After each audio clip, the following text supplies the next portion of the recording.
আর ওদের short pant ছিল আর কারো পিঠের জাঙ্গে ছিল, গায়ে গেঞ্জি ছিল, কোনো শার্টটা ছিল না, হাতে মোবাইল টোবাইল কোনো কিছু ছিল না। আমার আম্মুকে ফেকে মানে অনেক বুকের উপর পা উঠায় দিছি গো তারা।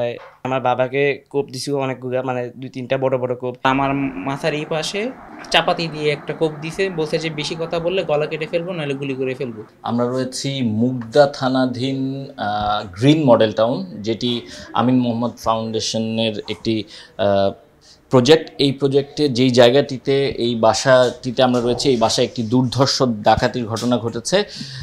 গতকাল রাতের দিকে 15 থেকে 20 জনের সশস্ত্র একটি দল এই বাসায় এই ডাকাতি করে, এবং ডাকাতির সময় তারা যেই বাসাগুলো দেখছেন, এই বাসার যে দরজা রয়েছে এই দরজাটি একেবারে ভেঙে ফেলে, এবং এই দরজা ভাঙার জন্য তারা বিভিন্ন ধরনের শাবল এবং দরজা ভাঙার যেই প্রয়োজনীয় যেই সামগ্রী রয়েছে সেগুলো দিয়ে পুরো দরজাটি ভাঙে। এবং দরজা ভাঙার পর আমরা একটু দেখাতে চাই আপনাদেরকে, এই বাসাটিতে দেখতেই পাচ্ছেন কি অবস্থা রয়েছে। পুরো বাসা জুড়ে শুধু রক্তের ছোপ ছোপ দাগ, এবং এই বাসায় যাই বাসিন্দারা ছিলেন তাদেরকে প্রথমে অস্ত্রের মুখে জিম্মি করা হয়েছে, এবং জিম্মি করে তাদের কাছ থেকে তাদের যে মূল্যবান সামগ্রী, স্বর্ণালঙ্কার এবং বাসার যে আলমারি রয়েছে সেইগুলোর চাবি চাওয়া হয়, এবং পরবর্তীতে তাদের সঙ্গে কিছুটা বাকবিতণ্ড হয়। তারা ডাকাতদেরকে কিছুটা প্রতিরোধ করতে চাইলে তাদের ওপরে তারা চড়াও হন, এবং এই বাসার যিনি বাসিন্দা রয়েছেন তিনি একজন ব্যাংকার, তার মাথায় কোপ দেওয়া হয়, এবং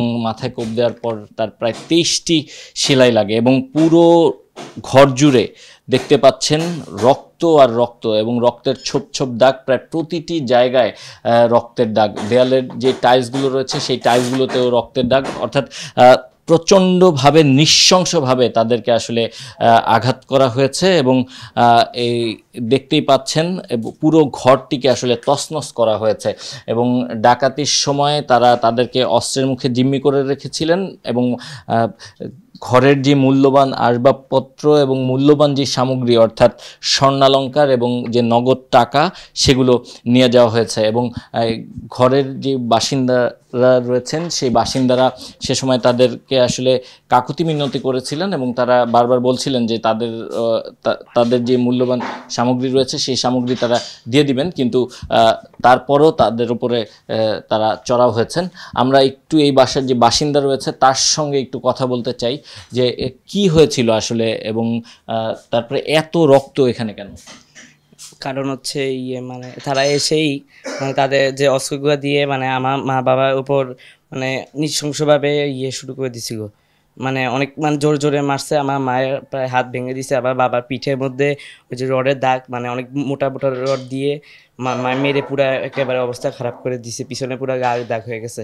তারপর আমার মায়ের প্রায় মানে জামা টামা ধরে টানছিল। তারপর শেষে আমার আম্মুকে ফেকে মানে অনেক বুকের উপর পা উঠায় দিছি গো তারা।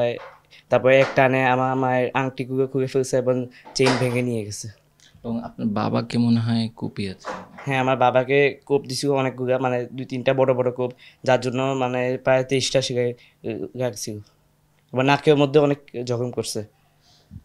শুনছিলেন এই সময় গতকাল রাতে ডাকাতির সময় সে এই বাসাটিতে অবস্থান করেন, তার বাবা মাকেই মূলত আসলে এভাবে কুপিয়ে জখম করা হয়েছে। এবং আমরা পাশের যেই বাসাটি রয়েছে, যে অর্থাৎ এই যে পুরো ভবনটি, এই ভবনটির 4টি ফ্ল্যাটের ভবনটিতে মোট 5টি বাসা রয়েছে। এই 5টি বাসার মধ্যে 4টি ফ্ল্যাটে এই ভাবে ডাকাতরা প্রবেশ করে, এবং ডাকাতরা প্রবেশ করে পুরো বাসাটিকে তছনছ করে, এবং পুরো বাসায় এভাবে তারা তাণ্ডব চালায়, এবং বাসার বাসিন্দাদেরকে অস্ত্রের মুখে জিম্মি করে, এবং জিম্মি করার পর তারপর তাদের যে মূল্যবান সামগ্রী, টাকা পয়সা এবং স্বর্ণালঙ্কার যা ছিল সব কিছু আসলে তারা নিয়ে যায়। এবং আমরা একটু ঘরগুলো দেখাতে চাই।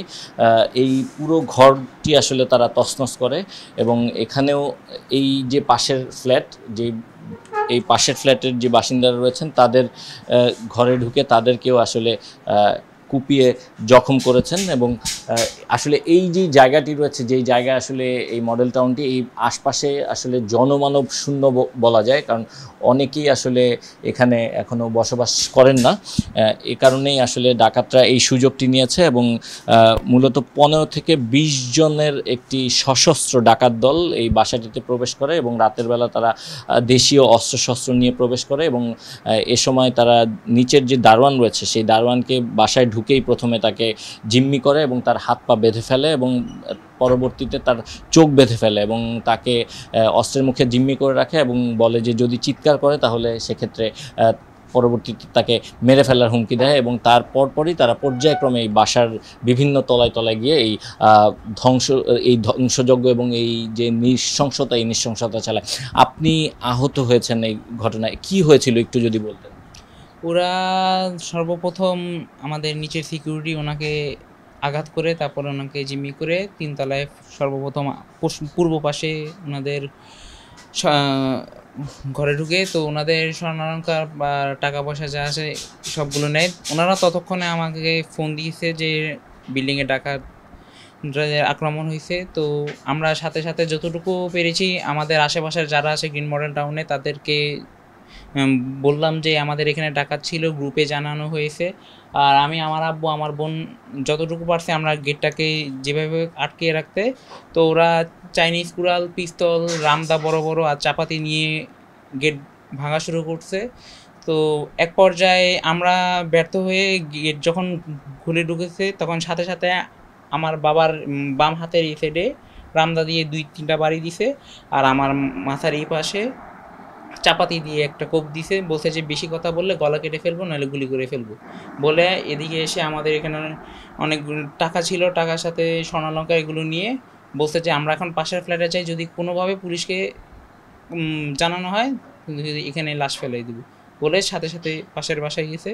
তো আমাদের সামনের বিল্ডিংয়ে যারা আছে তারা বললো যে এই তোমরা কারা, এই শুনে ওদের আরও কয়েকজন ছিল পাহারাদার নিচে, তারা সাথে সাথে ওদেরকে কনফার্ম করছে আর ওরা চলে গেছে সাথে সাথে। তখন আমরা 999 পুলিশকে কল দিয়েছি, ইমার্জেন্সি অ্যাম্বুলেন্স কল দিয়েছি। আমাদের পাশে যারা ছিল প্রতিবেশী তারা 2 জনই খুব গুরুতর আহত, মুগদা মেডিকেলে ভর্তি আছে এখন।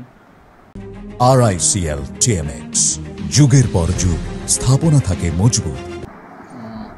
শুনছিলেন আসলে এই যাত্রায় হয়তোবা তারা প্রাণে বেঁচে গেছেন এবং এখানে আরেকজন রয়েছেন যিনি এই বাসার বাসিন্দা, আমরা একটু তার সঙ্গে একটু কথা বলতে চাই। মূলত এই বাসাটি সম্পর্কে যদি একটু বলি, যে এখানে যারা বসবাস করেন তারা সবাই আসলে ব্যাংকে চাকরি করেন, তারা সবাই মিলে জমি শেয়ার ক্রয় করে তারপরে আসলে ফ্ল্যাটটি তৈরি করেছেন এবং ফ্ল্যাট তৈরি করার পর তারপর তারা এখানে সবাই মিলে একসঙ্গে বসবাস শুরু করেছিলেন। কিন্তু গতকালকে রাত্রে তাদের এই বাসাতেই আসলে এই আক্রমণটি হয়। আমরা একটু আপনার কাছ থেকে একটু জানতে চাই যে আসলে রাতের বেলা আপনাদের কি অবস্থা হয়েছিল এবং আপনারা বলছিলেন 999-এ কল দিয়েছেন, আশপাশে কল দিয়েছেন, নিরাপত্তাহীনতায় ভুগছেন কিনা এখনও? হ্যাঁ, নিরাপত্তাহীনতা আমরা ভুগছি। এখানে আসলে আমিন মোহাম্মদ যেভাবে এই প্রজেক্টরের সিকিউরিটির দ্বারা আচ্ছাদিত করার দরকার ছিল সেখানে সেরকম সিকিউরিটি তারা দেয় নাই। বিশেষ করে রাস্তার রাস্তায় যে বিশেষ লাইট, কোনো লাইটের অভাবে একটা খাম্বা দিলে আরেকটা খাম্বা দিচ্ছেন, এইভাবে আছে। আর ওদের যে সিকিউরিটির সংখ্যা, সিকিউরিটি অনেক কম। আজ গতকালকে রাত 2:45 3 তলার পূর্ব পাশের আগে ওরা আসে, একটু আসার সাথে সাথে ওরা দরজাগুলো ভাঙিয়া শুরু করে। ভিতরে ঢুকছে, ওনারা ঘুমের মধ্যে ছিল। উঠার পরে দেখা যায় যে ঢুকার সাথে সাথে তারা ওনাকে অ্যাটাক করে এবং সাথে সাথে ইয়ে দিয়ে লাঠি দিয়ে বাড়ি দিয়ে দুজনে হাতে এবং পায়ে করে মহিলাদেরকে হাত পা বেঁধে ফেলে আর পুরুষটারও হাত পা বেঁধে চোখ বেঁধে ফেলে। আমাকে পার্শ্ববর্তী ফ্ল্যাট থেকে ফোন করছিল ডাকাত পড়ছে বলছে। তো আমি হয়তো বুঝতে একটু দেরি হয়েছে, আমি সেটা আমাদের বিল্ডিং কী কিনা গিয়েছে। পরে আমি সাথে আমাদের যারা আমি আছে পরিচিত সবাইকে ফোন দিলাম, কিন্তু রাত্রে অন্ধকারে দেখা যাচ্ছে অনেকে ফোন ধরতেছিল না। ওইটা করতে করতে আমরা আমাদের 4-5 জন যারা দরজার সামনে আসি লাইট জ্বালা দিচ্ছি। পরবর্তী তারা যখন আসে আমাদের বিরুদ্ধে আক্রমণ করা শুরু করেছে, ঠাসু আওয়াজ, তখন আমরা 4 জন একসাথে ডাকাতের প্রচণ্ড আকারে চিৎকার করছি। ওরার দরজা ভাঙতে 2 থেকে 2.5 মিনিট সময় লাগছে। এই 2-3 মিনিট 4 জন একসাথে চিৎকার দিয়েছি। পরে উঠার পর আসার পর আমরা চিৎকার দিলাম কেন, প্রথমে আমাকে একটা বাড়ি দিয়ে আমার মোবাইলটা ফেলে দিয়েছে, আর এখানে তারা রামদাদি একটা বাড়ি দিয়েছে, কোপ দেয় নাই, বাড়ি দিয়েছে। আর আমার ছেলেকে জাবাতে দিয়ে কোপ দিয়ে ওটা মাথা মোটামুটি পেটে গেছে। ওখানে আবার 6টা সিলাই রাখছে তার। আমাদের এখান থেকে উনি আমাদেরকে বেঁধে রাখছে, সাথে সাথে ওদের এখানে আবার ঢুকছে, ঢুকে মুহূর্তের না আমাদের আবার দরজা আটকায় রাখছে। মুহূর্তের মধ্যে ওদের এটা ভেঙে পরবর্তী তারা যে সবার রুমে যায় ওখানে ভেঙে, তখন ওদের রুম ছিল অন্ধকার, সাথে সাথে তারা যখন চিৎকার করা শুরু করতো তাদেরকে বাড়ি কোপাটা শুরু করছে। পরে যিনি পুরুষ ছিলেন ওনার 4টা কোপ, একটা কোপ এই পাশে, একটি পাশে, একটি পাশে, ওনার 23টা সিলাই রাখছে। আর ওনার যিনি ওয়াইফ বাবিকে প্রথমে এখানে একটু বাড়াই দিছে হাতে, তারপরে এখানে কোপ দিছে, ওনার পর 4-5টা সিলাই রাখছে। সেই হিসাবে আমাদেরকে প্রাইমারি ট্রিটমেন্ট দিয়ে ছেড়ে দিছে, আর ওনাদেরকে ভর্তি রাখছে। ওরা কি পোশাকে এসেছিল এটা? ওরা আসছে আসলে ওদের গায়ে মুখোশ ভরা ছিল, নাক থেকে এই পর্যন্ত একরকম, আর কপাল থেকে উপরের দিকে গামছা দিয়ে বাঁধা ছিল। ড্রেস আপে তেমন কোনো ভালো পোশাক দিচ্ছিল না, এবং তাদেরকে এত স্মার্ট মনে হয় যে লেবার শ্রেণীর। আর ওদের শর্ট প্যান্ট ছিল, আর কারো বিদের জাঙ্গে ছিল, গায়ে গেঞ্জি ছিল, কোনো শার্টটা ছিল না, হাতে মোবাইল টোবাইল কোনো কিছু ছিল না। আমাদেরকে স্যার শুধু বলছে টাকা পয়সা সকলের কোথা আছে বল, কোনো চিৎকার করবে না, কোনো গুলি মেরে ফেলবো, এরকম আমাকে বলছে। তখন আবার চিৎকার করা বন্ধ করে দিয়েছে তারা। 10 মিনিটের মধ্যেই যা কিছু আছে তছতছ করে টাকা পয়সা অনলাইন করে নিয়ে চলে গেছে। আমাদের 6 ভরি স্বর্ণ নিয়ে গেছে, আবার টোটাল টাকা 20 থেকে 25,000 মতো টাকা তারা নিয়ে গেছে। এই শুনছিলেন আসলে আসলেই যে ডাকাতির ঘটনাটা ঘটেছে, এখানে যারা এই মুহূর্তে বসবাস করছেন তারা প্রত্যেকে আসলে নিরাপত্তাহীনতায় ভুগছেন, এবং সবচেয়ে বড় যে ব্যাপারটি রয়েছে সেটি হচ্ছে যে একযোগে পুরো ভবনটির 4টি বাসায় এই ডাকাতির ঘটনাটি ঘটেছে, এবং সবচেয়ে বড় যেই আশঙ্কার যে ব্যাপারটি সেটি হচ্ছে যে ঢুকেই তাদের শরীরে আঘাত করা হয়েছে এবং তাদেরকে কুপিয়ে জখম করা হয়েছে, এবং তারপর যা জিনিসপত্র রয়েছে সেগুলো লুট করে নিয়ে যাওয়া হয়েছে। তো এই ছিল এই মুহূর্তে রাজধানীর মুগদা এলাকায় যে দুর্ধর্ষ ডাকাতি, সেই ডাকাতির ঘটনার সবশেষ।